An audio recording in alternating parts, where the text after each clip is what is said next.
En octobre 2010, j'étais le directeur de cabinet du ministre de la Santé publique quand survint l'épidémie de choléra, l'une des épidémies les plus mortelles que le pays a connues. J'ai été un témoin privilégié de l'émoi suscité au sein du gouvernement d'alors par les premiers cas de choléra en Haïti. Et pour la petite histoire, je vous dirai que la première réunion interministérielle s'est tenue à 3 heures du matin ce jour-là. La contamination était massive. Le nombre de cas explosait. Les décès survenaient à un rythme accéléré au point d'enregistrer environ 4000 décès et plus de 10 000 patients rien qu'au cours du premier trimestre. Une vraie tragédie nationale. Mais la réponse a été de taille, proportionnelle à l'ampleur et à la gravité de cette maladie terrassante.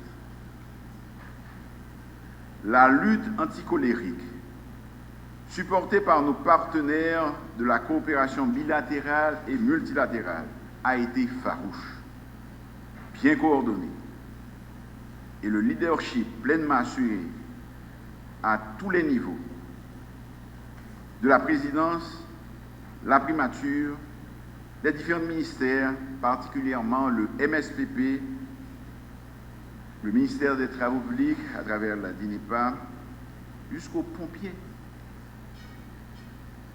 jusqu'aux communautés, jusqu'aux institutions prestataires de soins.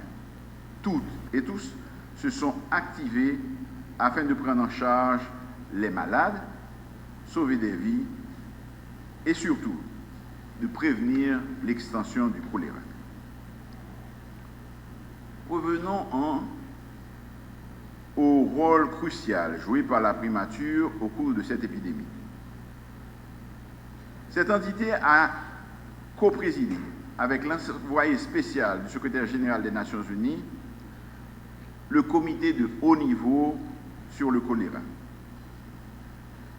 Ce comité, en plus de ses 2 coprésidents, regroupait les ambassadeurs des USA, du Canada, de la France, du Japon, de l'INSPI, le MSPP et la DINEPA. Son rôle était d'orienter stratégiquement les interventions sanitaires à partir des données épidémiologiques, valider les plans d'intervention élaborés, coordonner l'action sanitaire et mobiliser la communauté internationale. Dans une de ses prises de parole, l'envoyé spécial du secrétaire général des Nations Unies, Madame Josette Chiron, a mis l'accent sur l'importance d'un front commun contre le choléra. L'union et la solidarité entre le gouvernement et la communauté internationale continuent d'être absolument essentielles afin de mettre fin à ce fléau pour les Haïtiens et de devenir un modèle pour gagner la bataille contre le choléra ici et ailleurs dans le monde. Aujourd'hui, au président de ce comité, j'hérite de ce travail colossal effectué par mes prédécesseurs à la primature, conjointement avec les autres membres du comité de haut niveau. Vous avez fait preuve et vous avez fait œuvre qui vaille. Je vous en félicite. Nous sommes parvenus à ce tournant salué par toutes et tous, 3 ans sans choléra. Partenaires de la communauté internationale, je vous remercie pour votre accompagnement technique et votre support financiers qui ont permis, dans un premier temps, d'infléchir la courbe du choléra et d'arriver enfin à 0 cas de choléra durant ces 3 dernières années. Prestataires, gestionnaires, ONG nationales et internationales, membres des collectivités territoriales, peuple haïtien, responsables et cadres des ministères, vous avez toutes et tous peiné inlassablement. Votre ferme engagement a été payant et salutaire. Je vous exprime, au nom du peuple haïtien, toute ma reconnaissance. Formidable, notre rêve d'une Haïti libre de choléra d'ici 2022. Ceci devient une réalité. Nous attendons impatiemment de l'OPS-OMS la certification de l'élimination du choléra.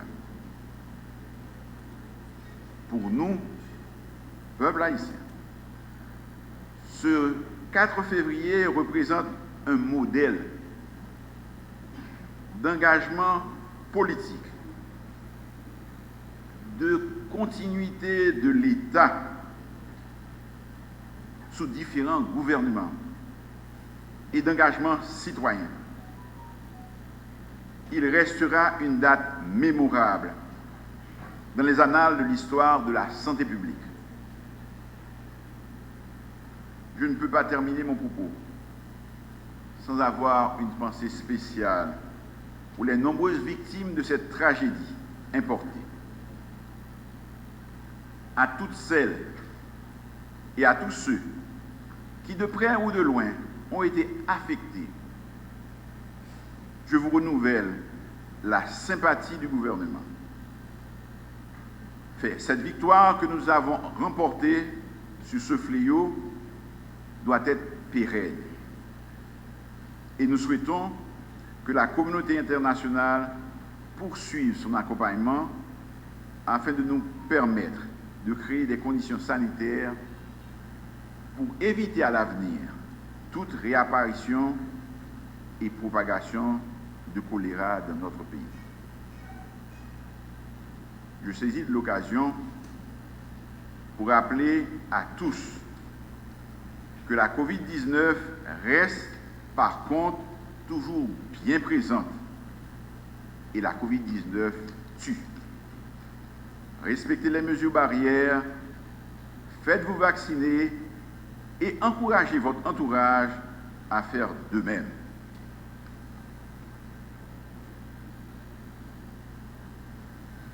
Les autorités haïtiennes déclarent, sur la base de la vigilance épidémiologique établie et maintenue suite à la confirmation du dernier cas de choléra confirmé le 4 février 2019, que ce 4 février 2022 marque les 3 années sans choléra de la République d'Haïti.